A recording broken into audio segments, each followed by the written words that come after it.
Dreams are fed by our own desires. They dwell within us since we are born, and this is what we call them until they become real. But have you ever wondered what happens to dreams that never come true?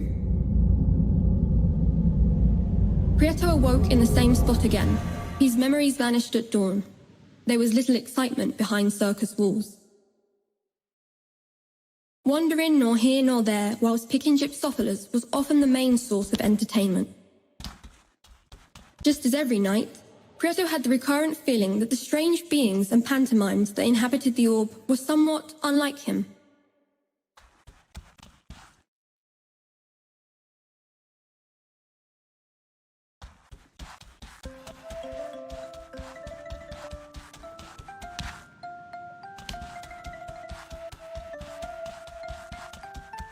Clowns are said to hide sadness behind their disguise.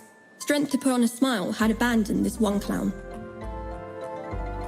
Fears of being branded as ridiculous drove him to desperately seek approval. In the end, his possessive little puppet took control of his movements with the strings that held them together. Prieto was insecure and shy and had never really found the courage to mingle with the others, but surely just around the corner that was all going to change. Looking at the clown, Prieto came to realize that there was something he wanted to say, but the puppet wouldn't let him. What if he just cut the strings?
While Prieto pondered over how to free the clown, he encountered greasy, obese Grand Mac, who, as he usually did, was milking his poor skinny cow.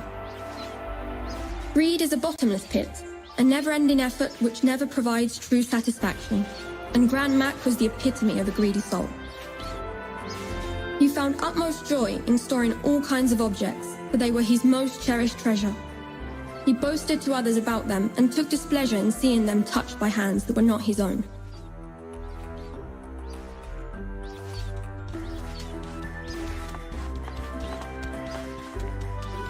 You there? Why do I see you lurking around here? Look at the mess you've made, spat Grand Mac. Prieto, a little scared, dared not move. You are jealous of my wealth. Are you not? Said Grand Mac. Prieto timidly glanced at Grand Mac's prized possessions. An old pair of scissors caught his eye. Two colleagues walking to a beat, big round eyes, and long, long feet, said Grand Mac. Prieto, eyes fixed on the scissors, did not utter a word.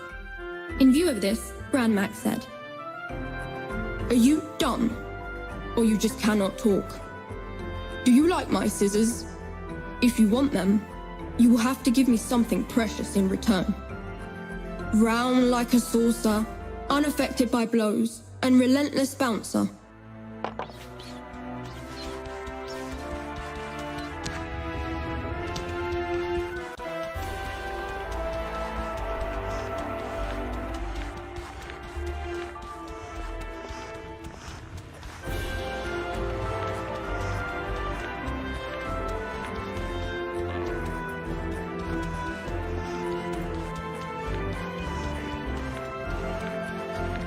Round like a saucer, unaffected by blows, and relentless bouncer.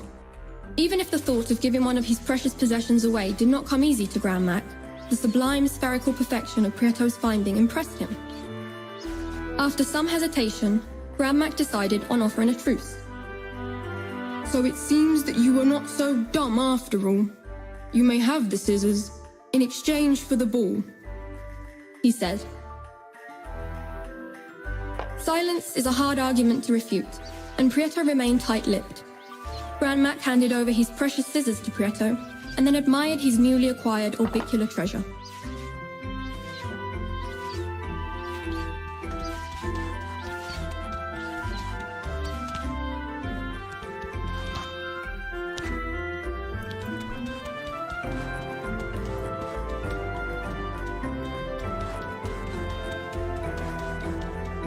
Prieto returned to the clown's house. Again, he had the feeling that the clown wished to share something important, but the puppet wouldn't let him. Armed with his scissors and guided by his kind heart, Prieto decided to cut the strings that held the clown captive.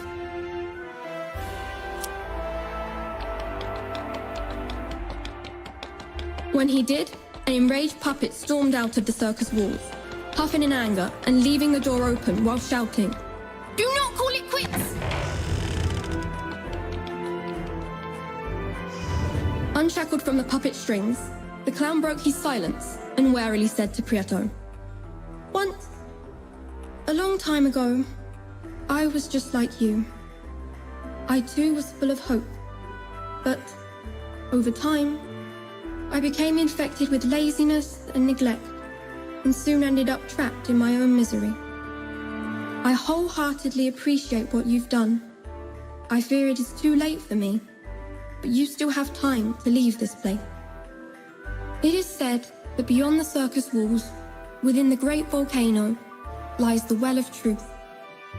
There, dreams come true. Follow me, and I will show you something," offered the clown.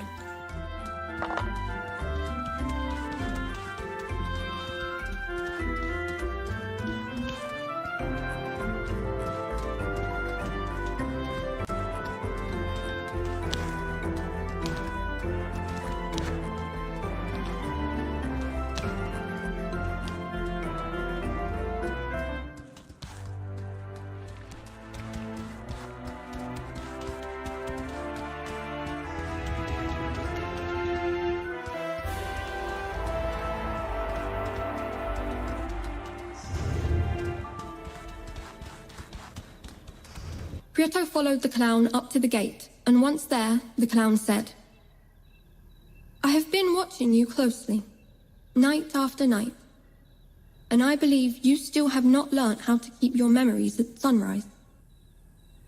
Do you see that circular stone on the floor? It is a memory stone. There are many of them spread out throughout the orb. If you place yourself on top of one at dawn, time will begin to accelerate. Try it for yourself, and you will slowly see that when the sun rises, you will no longer feel lethargic, nor will your memory fail you."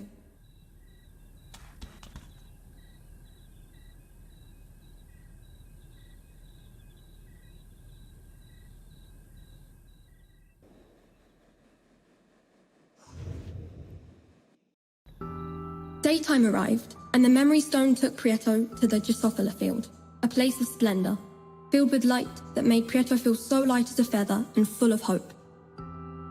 Still unaware, Prieto ignored that those beautiful spores floating through the air were going to be much needed on his journey.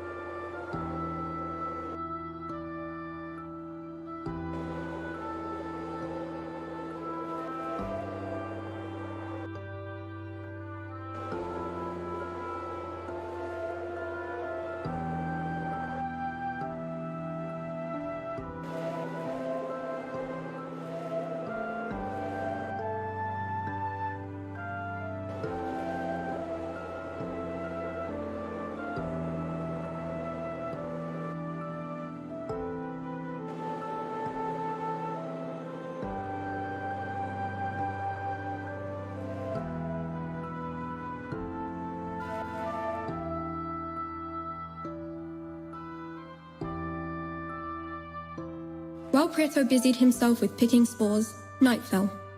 Prieto returned to the orb, but on this occasion, unlike other knights, his memory had not deserted him.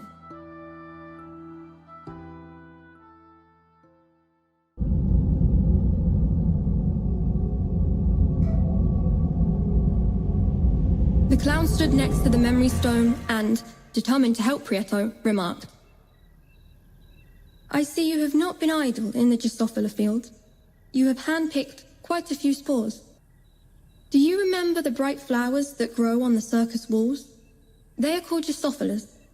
These flowers give you hope and make you be seen. If you cease to pick these flowers for a while, you will become invisible and will vanish into thin air until night falls again. Although flowers only grow naturally behind the circus walls, it is possible to plant them elsewhere. Come with me," said an enthused clown on their way to the gates of the Stonewood.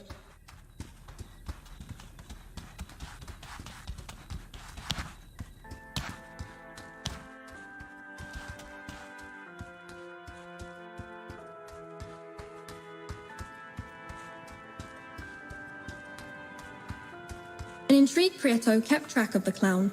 Once inside the wood, the clown said, "Here, this here is the ideal spot to plant the spores you pick.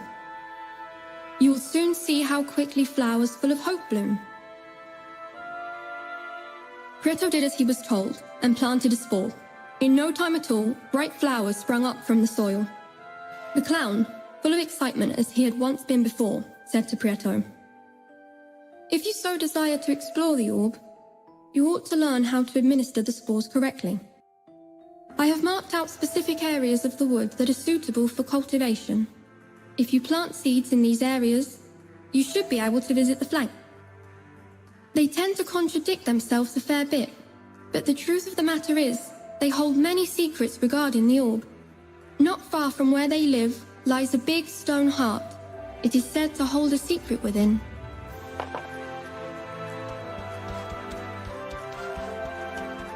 Prieto entered the Stonewood guided by the glimmering spots the clown had marked out to plant Drosophilas.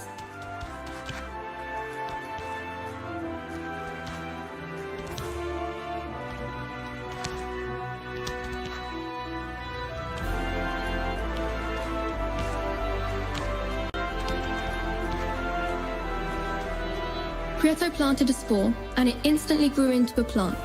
When he picked it from the ground, he noticed a renewed sense of hope from within, which spurred him onwards.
Prieto began to feel somewhat weak. It was clear that he was in need of the magical Drosophila in order to remain visible.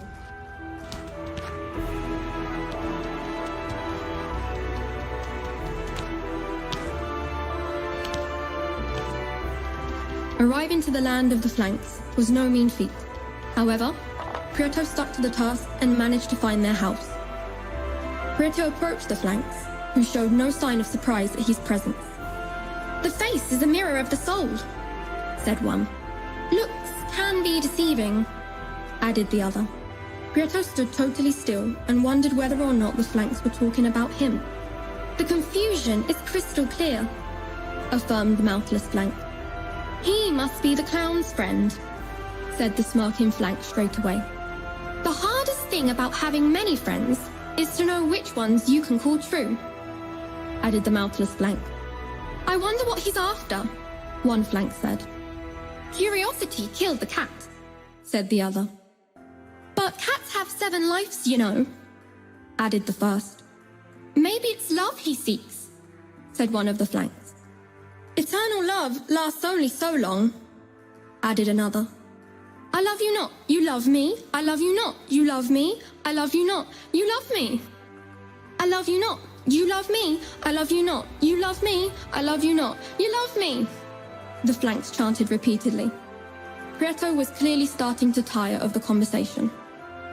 Love was in the air, and Prieto was beginning to choke. He decided the best thing would be to leave the flanks as they were and continue to search for the big stone heart that the clown had spoken of.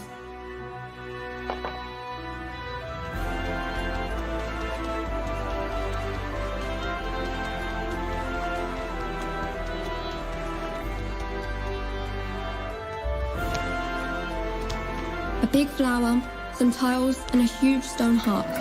Prieto thought that if they did hide a secret, the flanks had not been of much service to him. Or perhaps they had. "I love you not, you love me. I love you not, you love me. I love you not, you love me." The flanks clearly knew far more than meets the eye. The heart rose up, and what seemed to be a part of a key came out from within.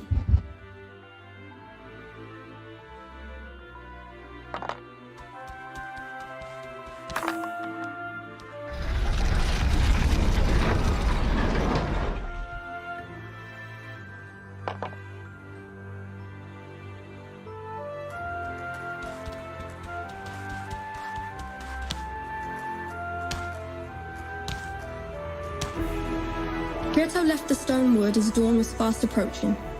He needed to find a memory stone in order not to forget the recent happenings. Luckily enough, the clown had marked out a route for him using farmland as reference.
Prieto awoke at dusk and saw the clown waiting for him next to the memory stone.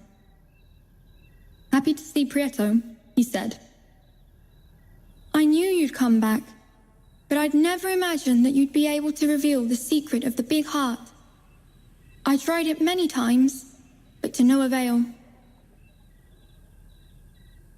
Perhaps the key fragment that the stone heart hid is related to the Well of Truth. You should look for the gatekeeper and show it to him. The gatekeeper knows how to open all of the orb's doors. You'll recognize him easily. He's green, always dallies around naked, and is a very panicky and scared person. When you see him, take care not to scare him. I no longer have the strength to leave the circus, so you'll have to search for him by yourself. Remember all that you've learned about the picking of the Gypsophylla. Now you're ready to plant them wherever you please.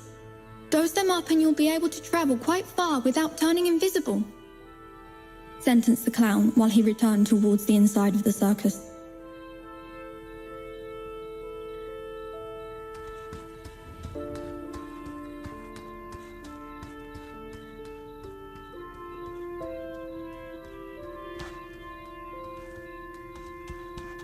Prieto listened to the clown and parted in search of the gatekeeper. Once he got close to one of the doors that sealed the different areas of the orb, Prieto saw a different being of a greenish color that walked about naked. It was the gatekeeper.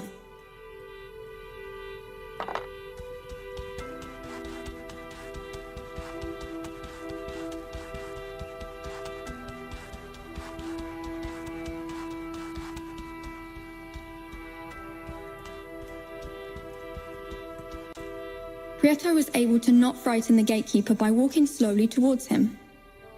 "What a fright! I thought you was one of the Devourers of Souls," said the gatekeeper. Prieto trembled at the thought of a Devourer of Souls and asked himself what the gatekeeper meant by that. The gatekeeper, who saw the grimace on Prieto's face, told him, "Have you never seen a Devourer of Souls? There are many behind this door, but only I know how to open it." Prieto wasn't excited to meet the Devourers of Souls, but knew that if he wanted to explore the orb and find the Well of Truth, he needed to open the door, even if the gatekeeper wasn't willing.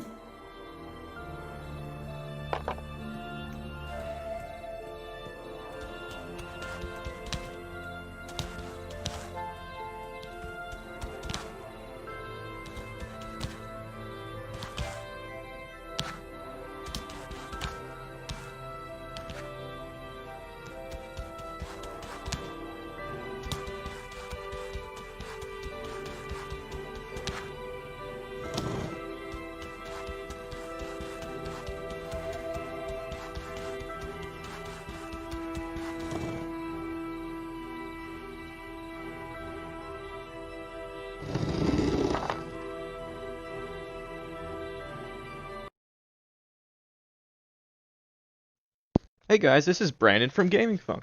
Make sure to leave us a like or subscribe if you would like to see more playthroughs. We'll see you next time on GamingFunk.